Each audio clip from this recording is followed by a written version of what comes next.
What's up, beautiful people? Welcome to the channel.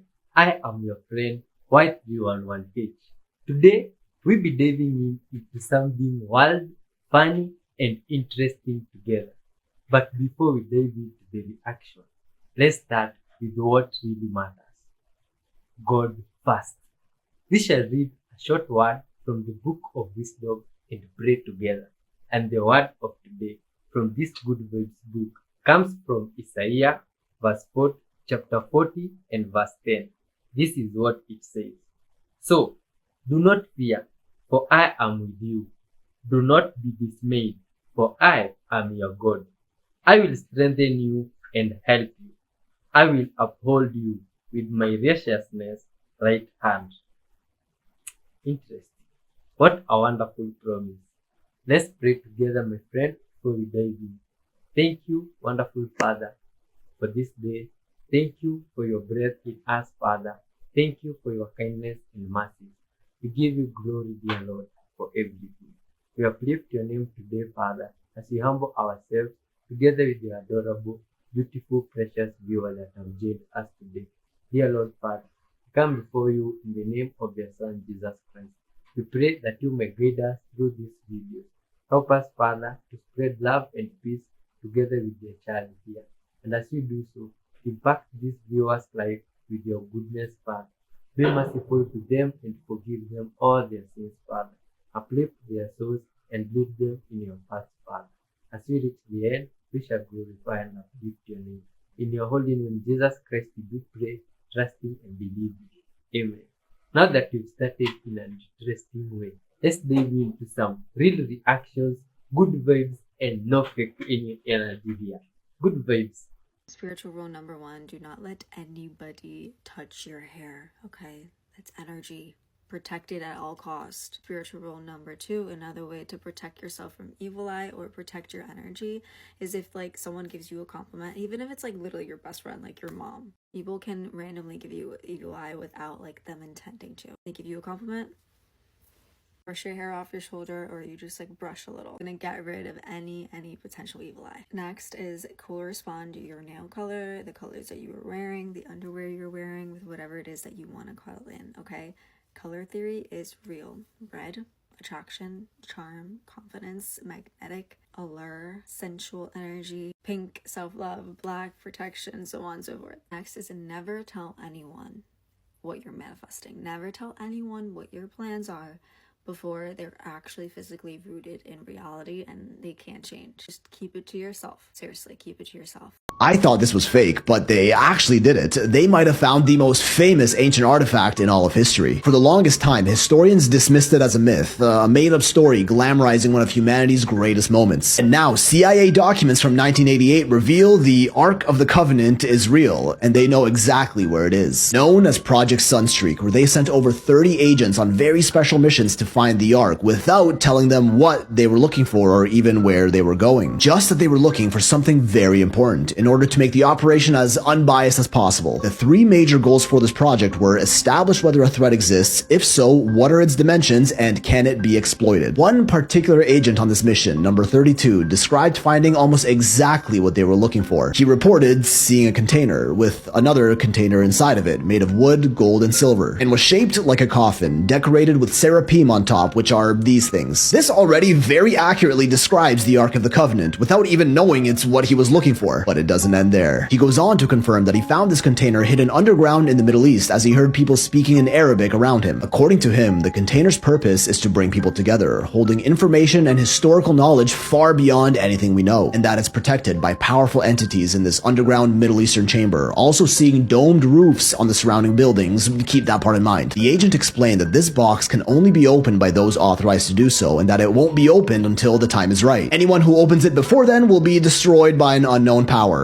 All in his official CIA report. Everything he described are known characteristics of the Lost Ark, without even knowing what he was looking at. And the reason he didn't know where he was or what he was trying to find was because this was a remote viewing mission the CIA had sent him on. In case you didn't know, the CIA was kinda obsessed with remote viewing in the 70s and 80s, part of their larger Project Stargate program. Put simply, remote viewing is the ability to project your consciousness to other parts of the world, or even outside of our world and at any point in time, to see exactly what would be there if you were to go in person, also known as astral projection. Kinda like when you die in a video game and you're waiting to respawn, you can fly around and see everything as that invisible camera that no one else can see. Now I know when most people hear this, they immediately call it nonsense voodoo psychic magic that has no merit in reality. But it kinda works. The CIA and similar agencies have successfully used it on numerous occasions with incredible results. Like Patricia Mona, who successfully found 30 missing people for the RCMP in Canada through her remote viewing sessions. Joel McGonigal, a decorated intelligence officer, described seeing the construction of a giant Soviet submarine through his sessions. An idea that was mocked and literally laughed at the time until they actually found it, and it matched exactly how Joe described it. Other remote viewers drew accurate sketches of secret Soviet bases, which later turned out to be real, or found the exact locations of hostages during major events like the Red Brigade and the Israeli hostage crisis, which were then rescued. Angela Ford was tasked with finding a fugitive on the run through remote viewing and found the name of the exact city he was hiding in Wyoming. He was there and they caught him. Former President Jimmy Carter himself admits they got the exact coordinates of a crashed plane in Africa from a remote viewer, and lo and behold, it was there. Not to mention the CIA invested hundreds of millions of dollars into Project Stargate before they shut this program down in 1995. Sure, you can argue that even a broken clock is right twice a day, and if you remote view enough times, yes, eventually you'll get something right. But these were all incredibly detailed events, locations, and descriptions, and it would be a stretch to call them all just coincidences. It's not perfect, but it works a lot of the time. These training programs insisted that remote viewing is a skill that anyone can learn if you put in the effort. There are some people who are more naturally gifted than others, and these are who they select for their missions. The way the CIA typically conducted the remote viewing missions is by providing anonymous coordinates to their psychic agents and telling them to project themselves there to see what they find. And as we saw with remote viewer number 32 of Project Sunstreak, he potentially witnessed the most sought-after relic in all of history, the Ark of the Covenant. A biblical artifact whose existence is hotly debated, but we do kinda know exactly what it looks like. A giant chest adorned with gold and acacia wood, 2.5 cubits long by 1.5 cubits wide, that is said to hold the 2 stone tablets of the 10 Commandments, the 10 rules of living as written by God and given to Moses in the Bible, as well as Aaron's rod, Moses' brother and the first high priest, which is said to have its own source of divine power, and a golden pot of manna, the divine white flaky food given to the Israelites in the desert by God in order to keep them fed. The book of Exodus goes into crazy detail about the exact specifications of the ark, and we can pretty much construct a perfect replica based on all the written measurements and instructions given. The Bible even describes the exact sequence of events of where the ark was moved throughout the generations. Over hundreds of years, the ark was carried by the Israelites throughout the land as God directed them where to go. It eventually ended up at the Temple of King Solomon in Jerusalem, the last known location of the ark before the temple was destroyed by the Babylonians in 587 BC. But remember our remote viewer number 32, when describing the ark, mentioned seeing buildings with domed roofs in his report? Well, the most famous dome in the Middle East and arguably the world is the Dome of the Rock in Jerusalem, an Islamic mosque built in the 7th century AD. What's interesting about the Dome of the Rock is that it was built on Temple Mount, one of the holiest sites in the world, and the same original location as King Solomon's temple before it was destroyed, the last known location of the ark. That's because the Dome of the Rock was built on top of something called the foundation stone, a massive stone block of great significance, as it's believed this is where God's creation of earth started according to religious tradition, and is also the rock upon which the ark was expected to be placed on in the OG Temple of King Solomon, as if it couldn't get any more obvious. Beneath this stone are several known tunnels and chambers called the Well of Souls, which people have visited and very clearly exist. But beneath that well is another hidden chamber that's sealed off and is where the Ark of the Covenant is rumored to be held. Access to the Dome of the Rock is very heavily restricted, and you also have to be Muslim to enter, as it is an Islamic mosque, sparking further rumors that they're intentionally hiding it there and not letting anyone claim it for religious dominance. But hey, I'm not touching that one. We're not starting a holy war over here. But it is very interesting to see this remote viewer describe what appears to be the Ark of the Covenant sitting in a dark cave in the Middle East surrounded by domed buildings, without even knowing what it was he was looking for. So either call it a coincidence, or they know exactly where the Ark is, and who knows what sort of powers it holds.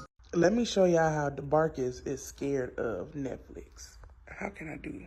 Okay, look, y'all just look. Hold on, I'm gonna turn it on Netflix. Look, he gonna look at the TV because he know it's changing. Okay, let me go to Netflix. Look.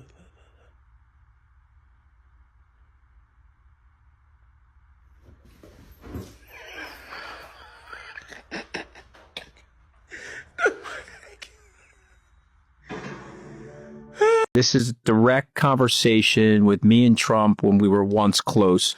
Trump sits in the same seat on Trump Force One. Okay, so he sits at the table, which is sort of like the dining table, and he's explaining to me that his rich friends have G650s or G this or G that, but it's nothing like this. This is a 757. When this thing touches down, look at the majesty of it. And of course, I got the Trump name all over the damn thing. And he's explaining to me that the plane's only like $100 million, and these other planes are like $100 million, and they're sleek, but they're not like this. And then he looks at me and he says, I'm just so happy with this plane, right? All right, now I got to fast forward. I'm in the White House. I flew Air Force One 3 times. The president copters in. He calls me into the little office. He said, did you get a tour of the plane? I said, yeah, I got a tour of the plane. He goes, did you go into the front, into the nose of the plane where the residence is? I said, yeah, I did. He goes, okay, be honest with me. My plane's nicer, isn't it? My plane's nicer. And I said, Mr. President, you could never fucking say that to anybody. Things you don't trash. The Stars and Stripes, Air Force One, the White House. I said, please, you got to promise me that you're never going to say to them. But no, tell the truth. I mean, that goddamn bathroom up there is 40 years old, that bathroom up there. And by the way, he was right, Caddy. He was right. Okay, yeah. So this shit has been bothering him from day one. There's something called Bonhoeffer's theory, and it states that evil can be guarded against, but stupidity cannot. And the world really only has a few evil people, but it is filled to the brim with stupid people. The few evil people have absolutely no power without the immense support of the many, many stupid people. Stupidity is a far, far greater threat than evil could ever be.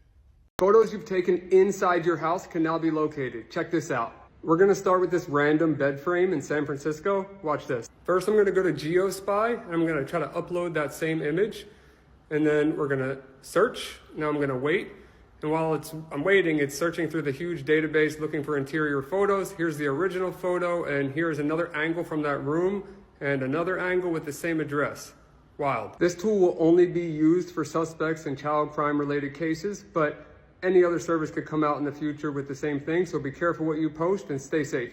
This is gonna keep you up while you sleep tonight. The hollow moon theory. Our moon really doesn't make sense when you look at the facts. Like, it shouldn't exist. The moon is about 25% of Earth's size, the biggest moon to planet ratio of our entire solar system. Pluto is not a planet, that doesn't count. That's 72 times larger than the expected average moon to planet ratio of our solar system. Moons are just not supposed to be this big relative to their home planet, but sure, maybe we got lucky. Despite this, the moon is only 1% of Earth's mass.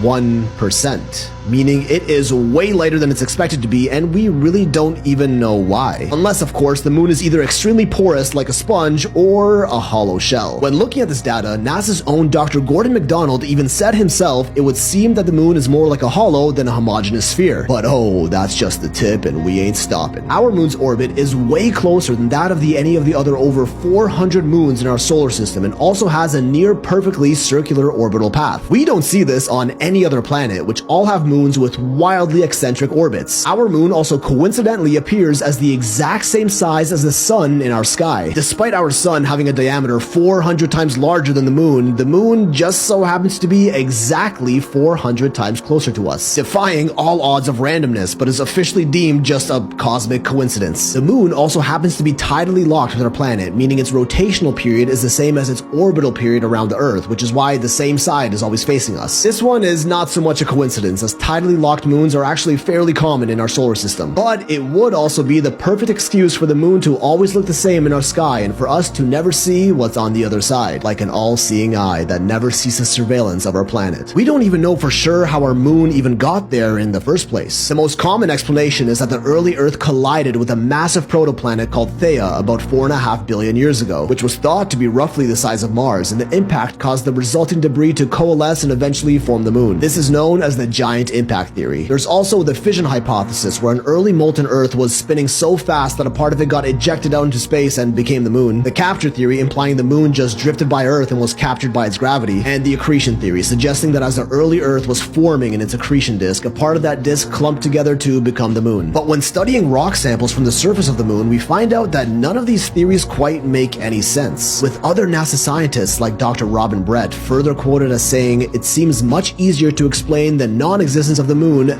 than its existence. Like on Earth, the newest rocks are on the surface, and the deeper we go, the older the rocks get, as we would naturally expect to be the case. On the moon, it's the other way around. Soil samples from the moon confirm that older rocks are on the surface, and they get younger the deeper we go. The only time we ever see this inverse relationship of rock layer depth to rock age on Earth is through human interaction, like drilling, digging holes, and boring tunnels. Did the same thing happen on the moon? If the moon was hollowed out from the inside, this older inner rock would be brought up to the surface, and this observation would make sense. The lunar crust is also thinner on the side of the moon facing the Earth and thicker on the dark side of the moon, and researchers still have no idea why. The moon doesn't have a magnetic field, much the same as other planets' moons, but strangely, moon rock samples are strongly magnetized. Craters on the moon are all virtually the same depth, no matter how big or small they are. On Earth, bigger craters naturally go much deeper than smaller ones, as the impact was greater. Not on the moon, almost like there's a solid layer underneath preventing the crater from going too deep. Moon rocks are also much older than the oldest rocks on Earth by millions of years, blowing the fission hypothesis and accretion theory out of the water. The moon contains traces of uranium-236, a radioactive isotope that doesn't occur naturally on Earth, but rather through the highly complicated scientific process of nuclear fission, something that only an intelligent species is capable of. Zirconium, chromium, and titanium are all relatively rare Earth metals, but are somehow quite abundant on the moon. Those three elements are also some of the most durable and corrosive resistant that we know of, perfect for building a massive structure. And they've even done quantifiable experiments that tell us that's exactly what the moon might be. When Apollo 12 was leaving the moon's orbit, they intentionally dropped their lunar lander down to the surface. When it crashed, seismic measurements showed that the moon reverberated and rang like a bell for an hour. They did not expect this. Only hollow objects are expected to reverb like this, especially with something as small as a lunar lander. During Apollo 13, they tested that again with a much larger object, dropping a spent Saturn V booster rocket that impacted the lunar surface. This time, the moon rang for 3 hours, with vibrations going as deep as 32 kilometers beneath the surface, and even got faster the deeper they got. This doesn't happen on Earth, or even solid objects for that matter, and again is only expected to occur on something hollow.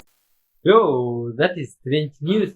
Can you imagine that the moon, my friend, could be something hollow up there? Wow, it's crazy stuff. Please leave your comments about it. But yo, hold it. Do you think, or is it really unfathomable to you that humans can use, what do you call it? That thing of, what is the name? The body, someone is sleeping somewhere, remote viewing, that thing. How is it possible that humans can catch now criminals using that remote viewing stuff? Isn't that mind-blowing, my friend? Well, hold on. That isn't as mind-blowing as what's about to come up. Because, my friend, today's videos, I hope you hold on till the end so that you don't miss out on even more interesting stuff. Peace and love to you. Please leave your comments down below. Good vibes. What is ringwoodite? So ringwoodite is a substance that you find down in the mantle layer, or that scientists can find down in the mantle layer.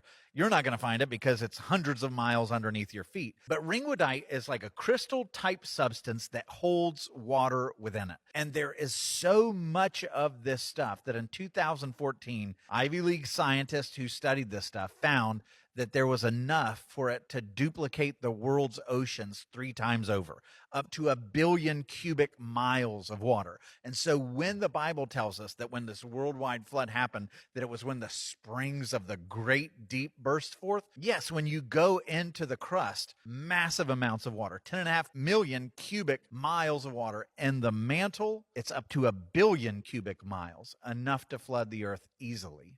Someone who knows science explained this to me. This is a hair that I just ripped out of my head. It's gray in this section, obviously. That's the end of it. It's black at the end. Oh, it has a little gray tip. What a weird piece of hair. It's black at the end, gray for this giant section, and then it's black at the root. Was I just stressed out for this part of my life? And now I'm relax. Why is your hair getting confused? Does it want to be grey? Does it want to be black? Why does it change colour literally halfway through growing? My name is Dr. Mohammed, I practice in London, and let me explain. So each hair comes out of its own follicle, and within each follicle we have cells called melanocytes which contribute to the pigment of the hair. Now as we age, the melanocytes can decrease in number, and as a result you get less melanin production, and that leads to greying of the hair. What about if you're not aging? Premature greying is common and it can happen due to various reasons. Genetics is a #1 reason for this, but actually growing hair and producing pigment is really metabolically challenging. Your body uses a lot of energy to do this. So that's why if you have nutritional or vitamin deficiencies, this can lead to premature greying of the hair. So for example, if you've got a vitamin D, B12, folate, if your iron stores are low, copper, all of these things can lead to greying of the hair. Once you sort out these deficiencies, then in some cases the pigment can return like we've seen in the video. She touches upon an important point, saying, was I stressed out in this part of my life? And that could be a possibility. However, complete reversal of greys, in my experience, does not really happen. It can, however, think more of it as damage control when you're reversing a nutritional or vitamin deficiency as opposed to aiming for complete reversal.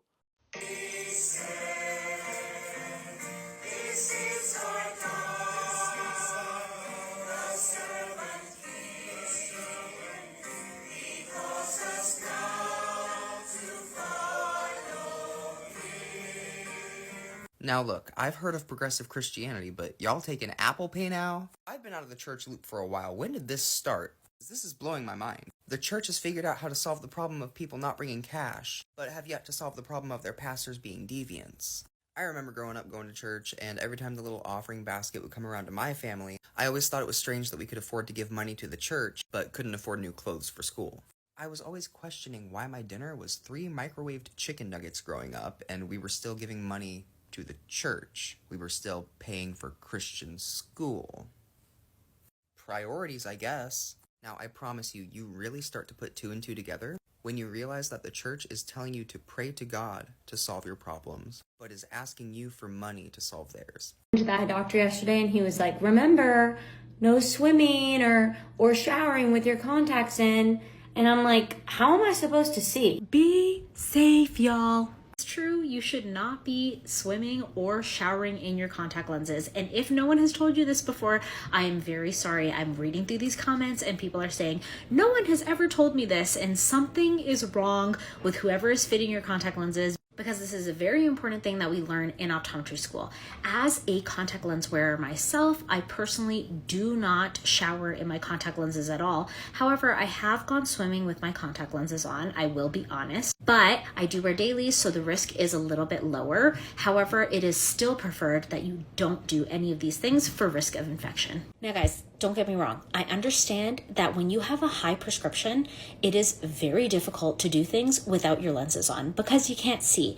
But most of the time when you are showering, you are in a familiar area. So you know where you've put kind of the different products that you use, whether that's shampoo or conditioner or body wash, whatever it is that you're using, you have an idea where they are. And you know, if you honestly can't see it, you can grab it, and nearsighted people, you just bring it really close and you should be able to read it. I'm a moderate myope, so I'm about a -6, so I understand what it's like to be quite blurry. Of course, I definitely am not closer to a -10, so somebody who has a much higher prescription does have a more difficult time with this. However, it is still doable, and trust me, it is not worth risking your vision.